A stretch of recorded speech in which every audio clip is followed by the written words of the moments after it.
राधे राधे दोस्तों, आप सभी का चैनल में स्वागत है।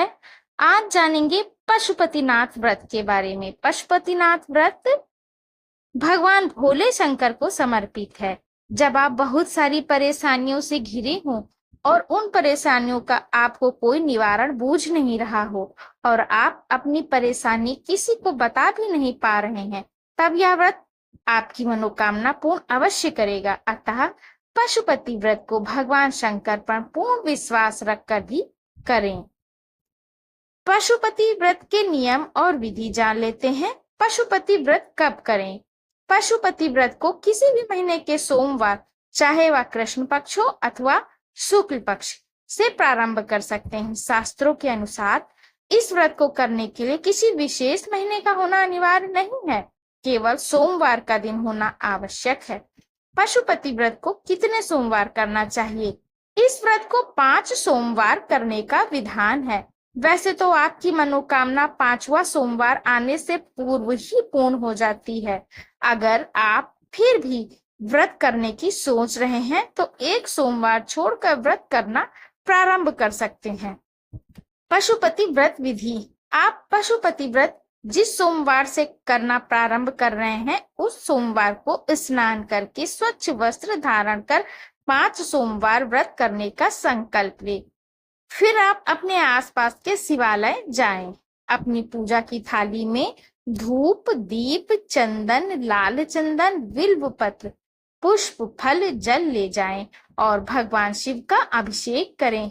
इस थाली को घर आकर ऐसे ही रख दें।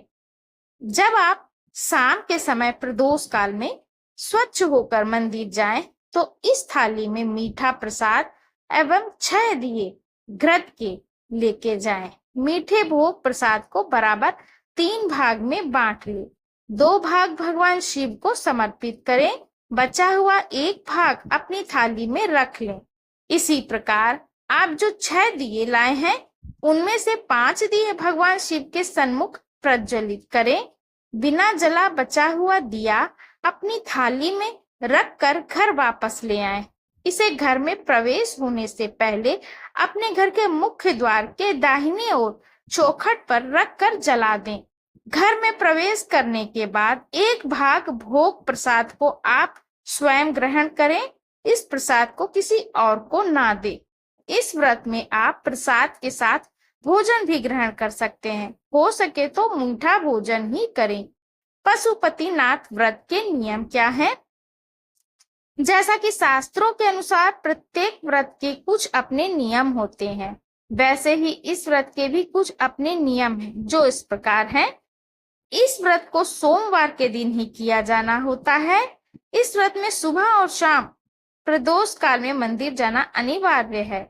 किसी कारण आप व्रत में असमर्थ हैं तो सोमवार को छोड़ दीजिए और अगले सोमवार को कर लीजिए। आप जिस मंदिर या शिवालय में प्रथम सोमवार को गए हैं, उसी मंदिर में 5 सोमवार जाएं। शाम के समय में पूजा का बहुत महत्व है। व्रत करने वाले को दिन में सोना नहीं चाहिए। भगवान शंकर का ध्यान करते रहना चाहिए। इस व्रत में आप दिन में फलाहार भी कर सकते हैं। यदि आप दोबारा व्रत करना चाहते हैं तो 1 सोमवार छोड़कर व्रत प्रारंभ कर सकते हैं। व्रत के दौरान श्रद्धा अनुसार दान भी करें। अब इसकी उद्यापन विधि भी जान लेते हैं। पशुपति व्रत को 4 सोमवार तक दी गई विधि से पूजा अर्चना करें। जब 5वां सोमवार हो, उसको जब आप शाम काल प्रदोष टाइम पे मंदिर जाएं, तब अपनी पूजा की थाली में भोग प्रसाद, दिए के साथ एक नारियल जिस पर 6-7 बार मौली लपेटी हो, उसे भी ले जाएं। इसको भगवान शिव को चढ़ा दें। हो सके तो 108 बिल्व पत्र या 107 बिल्व पत्र पुष्पों से भोलेनाथ का श्रृंगार करें। अपनी श्रद्धा अनुसार दान करें। तो दोस्तों, यह थी जानकारी पशुपतिनाथ व्रत की। अगर जानकारी अच्छी लगी हो तो लाइक करिएगा। चैनल पे नए हैं तो सब्सक्राइब कर लीजिएगा। मिलते हैं मेरे अगले वीडियो में, तब तक के लिए राधे राधे।